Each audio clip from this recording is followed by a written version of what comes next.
they've no idea we're coming. They've no reason to expect us.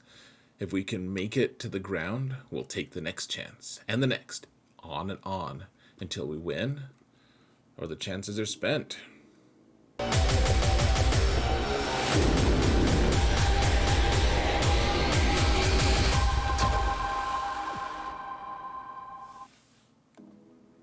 Hello everyone, and welcome to another episode of Xaereth Prevails.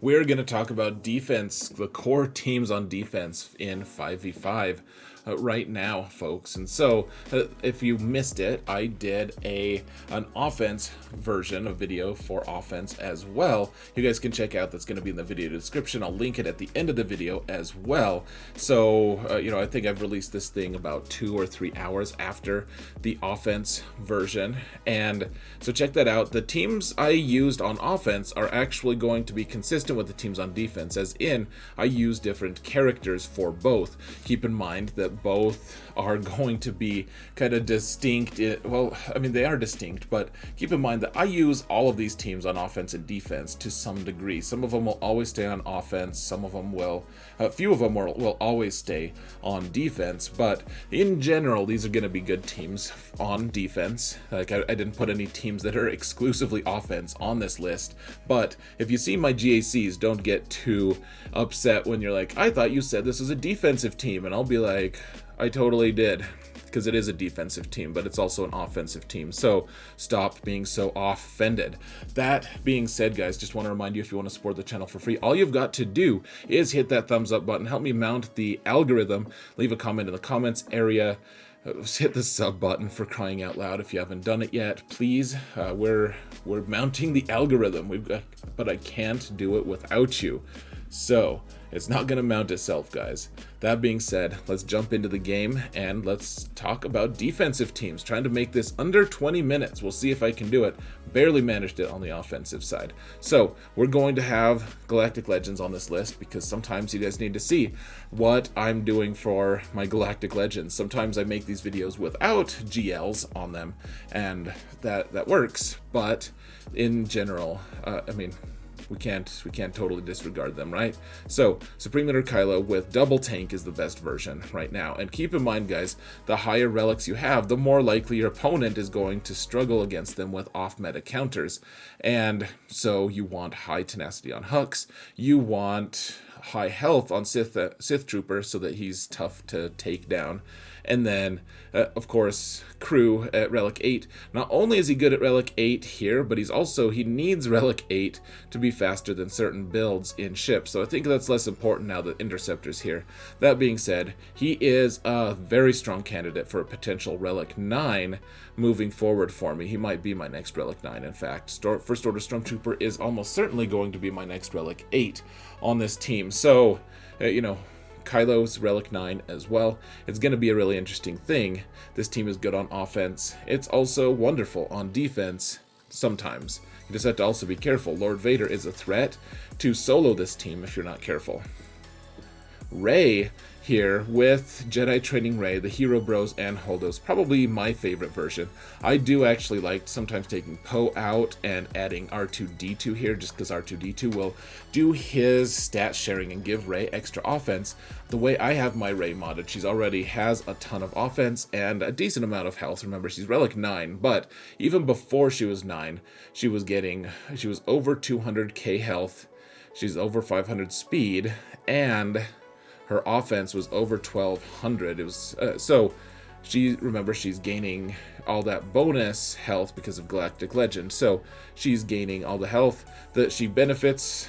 We don't need to talk about why her relics are good, but keep in mind, if you make her high offense, putting an extra, 400 to 600 extra offense she gets from R2-D2, like, it can push her over the top and make her hit extremely hard. But R2-D2 is one of the most sought after characters in the game right now, and I'll show you guys some of the builds he wants to be in. So he could be in the Jedi Master Kenobi build, because Kenobi really wants to be with, he wants to hang out with other Galactic Republic characters primarily. So we want, I like this double tank build, though. I like Mace and Kenobi, because Mace immediately starts taunting, and then it turns into his own personal taunt, whatever it's called, whatever his thing is. And so, it can really derail a team pretty hard with him. He has the chance, like if I talked about in my offensive video, like my Aura Seeing Bounty Hunters can double tap, can help with the double tap against Jedi Master Kenobi if they can snipe out Cat, but Mace can actually ruin that. With a Shatter Point, he can ruin things. He's a ruiner of things, folks. And so this team is very strong as constructed. And keep in mind, guys, you need Cat on the team. If you're going to put Kenobi on defense, you need Cat on the team. Otherwise, Bad Batch will beat this team, and so will General Skywalker in one shot, very easily. Maybe Bad Batch have to work for it. They might get stuck on Kenobi himself, but otherwise, without Cat on the team, then there's no replacement. Like Ki-Adi-Mundi seems like he might be a replacement, but he's just not. I initially thought that Ki-Adi-Mundi was going to, but you just can't replace her potential, guys. Make her super healthy. You can make her slow if you want to these days. She's allowed to be slow, just lots of health. And I mean, honestly, you probably want her to be at 120k, but mine is only Relic 7. One of many characters I would love to get to Relic 8, and just can't because I'm not rich. Next, we have Lord Vader. Now, there's a lot of debate going on here, guys. I think this is maybe one of the most struggle-y areas of my personal game right now, is what to do with Maul, because he makes a wonderful defensive team and offensive team, actually, guys. Maul will take out a Starkiller team. He'll take out General Skywalker. A lot of times he'll take out Darth Revan. There's all kinds of teams that Maul will deal with. And then, of course, Lord Vader can also solo a few different Galactic Legends, and he'll beat other Galactic Legends as well. So, what do you do on defense? Like, this comp that I have currently means you can use like bounty hunters to beat this fairly easily, especially because I have a really low relic on Ninth Sister. I think she'll be at relic 5 at least before lock, so there is that. But he really wants a lot of high relics on his team. And so I think as currently configured, this isn't a great team on defense. However, depending on what your opponent is going to be using to counter it, this can actually be pretty strong just because you'll lure out one of their really good teams. Like I was able to lure out a Jedi Master Kenobi team recently, which with a lesser Lord Vader team, because I knew that my opponent apparently feared Lord Vader and wanted to use Jedi Master Kenobi to guarantee a win, in which case this is a good team on defense. This is also a pretty decent team on offense, and there's certain builds that it works really well against, certain Galactic Legends and everything, and I don't know, we'll see how this goes. But then Maul also makes a good team on defense with Watt, because he has his frenzy, so he gets all the bonus turns with Watt and Canderous and everything. I've talked about that a lot lately in a lot of different videos. But Maul can be really fast personally, but Watt can just push him over the top, and then of course Canderous makes it the whole circuit complete. Now, if you want to make this team really ridiculous, take out Sabine and put Beskar Mando in here. Granted, Beskar Mando wants his own team a lot of times, but that makes the team even tougher. I know that it was taken out by CLS the other day by one of my opponents, but that's pretty rare. Usually CLS just dies like a dog against this team. No one really has a great counter to it, really, that I've seen so far. Next, we have General Skywalker with the 501st. This team is great on defense. Remember, if your opponent has Commander Luke, then it's going to be a lot easier for him, frankly. But if they don't have Commander Luke, then this team becomes highly problematic. There's not another great, really cheap, easy way to beat this team. Maybe Maul does it, but the higher relics you get on General Skywalker, the more difficult it is to actually beat them with Maul. And with a lot of other teams too. I keep seeing people throwing Relic 9 on General Skywalker. You can do some pretty weird things, like 9 on Skywalker and 5s make the CLS counter really, really difficult sometimes. So just keep that in mind, folks. Now, here's a pretty big shift, and Actually, hold on. Let's actually switch this just so you guys, so we can hold them up together, because this is something that, this is a little extreme, guys. I don't know if I love this, to be honest, but okay. So Dash has there's a couple different things about Dash. Dash, first off, gives himself 20 extra speed because he's, as his lead, he gets plus 10, but then because he's a light side scoundrel, it's doubled, so he's plus 20. So you can make it, and he's also naturally really fast. So I made him 360 speed. That means he's 380 speed, and that means that in certain circumstances he can just stand on his own and he doesn't need any help. However, if you want to guarantee that your opponent is not going to get the first say in things, then throw Chewie and Han in here so you get the first hit, and Chewbacca is going to probably give Dash that guard so that they can't just snipe out Dash very easily. Plus you have Vader. Of course, if you have the Omicron on Dash, then this works all nicer. Han and Chewie here just make this team a lot more of a pain.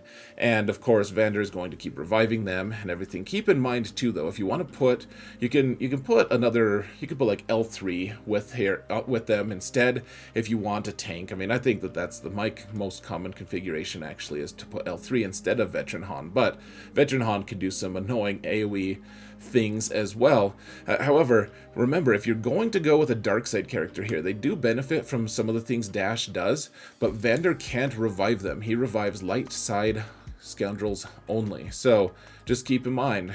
So people put Fennec in here and it's like, wow, she does a lot of damage with Dash. It's really crazy, and it is, it's cool, but then she dies and everyone's like, what the hell, like why is Fennec dead? And it's like, cause you don't know kits. Do you even read kits, bro? No, actually, that's something I didn't know for a long time, that Vader only revives light side scoundrels. So, what do you do? What do you do with the drunken sailor? Also, what do you do with the Commander Luke castaways?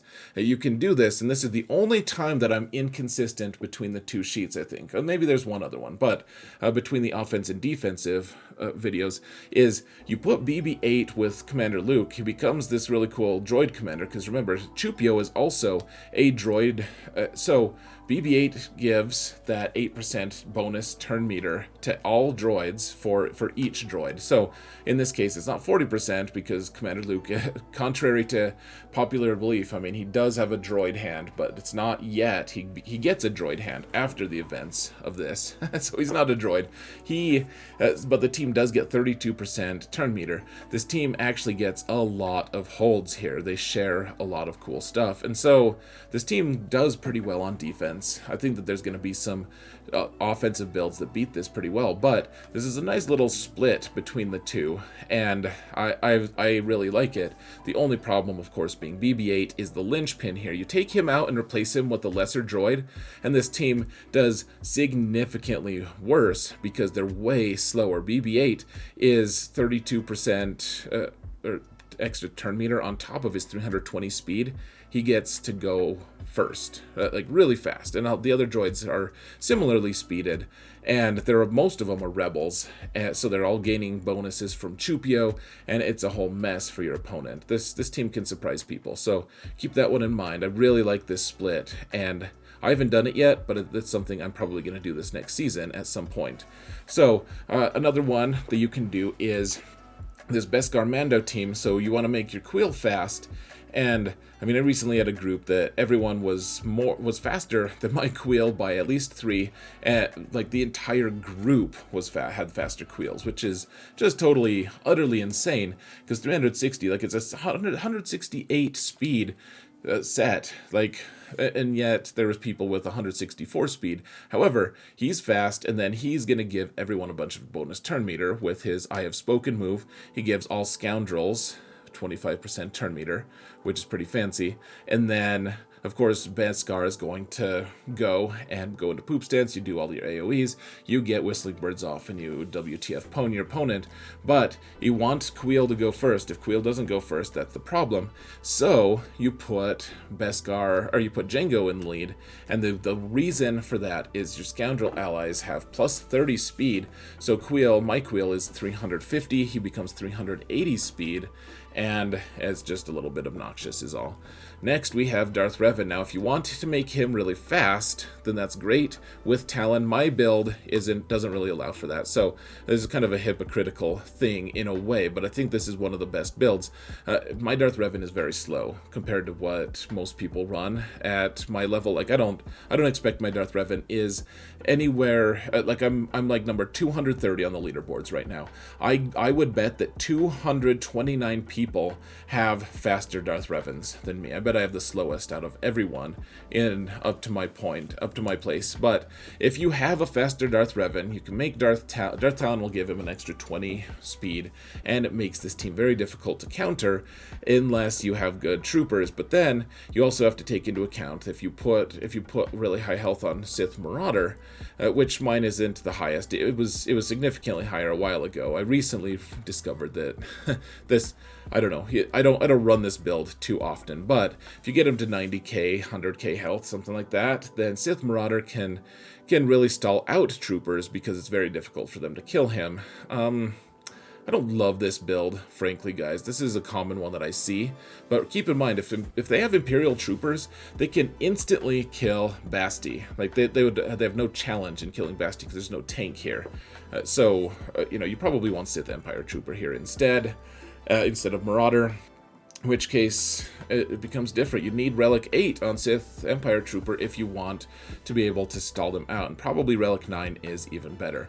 Alright, we've got Kira here. And this isn't a great defensive team, frankly, guys. But we all... here's the thing. You need to have offensive flexibility. And so sometimes you need teams that are just going to steal some banners. And this Kira team may or may not steal banners. You do have a pre-taunt. You have a passive taunt with Zalbar. Mission is going to go in and out of stealth and just assist Zalbar if they can't control him. And then Boba, I generally try to make him pretty quick. He's, for in the context of, I guess he's not too fast. 274. What did I do with his arrow? Did I just slow him down for, he's even has a speed arrow. Wow. But here's the thing. He's going to get that ability block, and then he's going to do his execute thing, and everything that everyone is doing here is boosted by Kira. Everyone is regaining all of their protection, everything. She has her Zeta and everything. This is an okay team. If they've struggled on the rest of my board, this is not a team that they're going to be able to easily beat. Boba is going to guarantee that they lose someone they love if he ends up getting that execute off, because Kira boosts his offense, etc., and he's got a lot of levels of protection. Is it a world beater? No. Is this a team that uses all of the different leftover characters that I have? Some of them for sure. And then finally, I wrestled with this one for a while, guys. Iden Versio on defense. I know that everyone loves her on defense, and so everyone's going to be like, why did you wrestle with this? Of course you want her on defense. The thing is, people are going to start having Wampa, and then there's also people can use dash teams to beat this for pretty decent banners. People can use all kinds of, there's the Beskar Mando team that beats it for really high banners. And Wampa, especially because I have low relics, and I know this doesn't look like low relics to a lot of you, but for the people I face, Relic 5 on everyone, it feels pretty low. Feels pretty bad. I would feel a lot more comfortable with Relic 7 on all of them, but I obviously don't, and I can't afford that. So, and Wampa, a Relic 8 Wampa is going to eat this. Easily eat this. So if they have a Wampa available on offense with his Omicron, probably not going to be wise for me to place Iden Versio, unless I want to draw that Wampa off for some reason. So, I don't know, guys. She's good on defense. She's also good on offense. She'll take out some teams. She'll take out a Mon Mothma team with zero hassle. She'll be able to take out some other better teams, and she'll also time out against some teams that have days, and she can't actually interact with them that well. So, I don't know, it's pretty good. I think this is 12 defensive teams though, folks, and you can interchange them with the 14 offensive teams a lot. Let me know what you think though in the comments below. What teams do you like to use on defense? What's your secret sauce, if you don't mind sharing? Would love to hear from you guys. Thank you all so much for watching, and remember that in all things, Zereth prevails.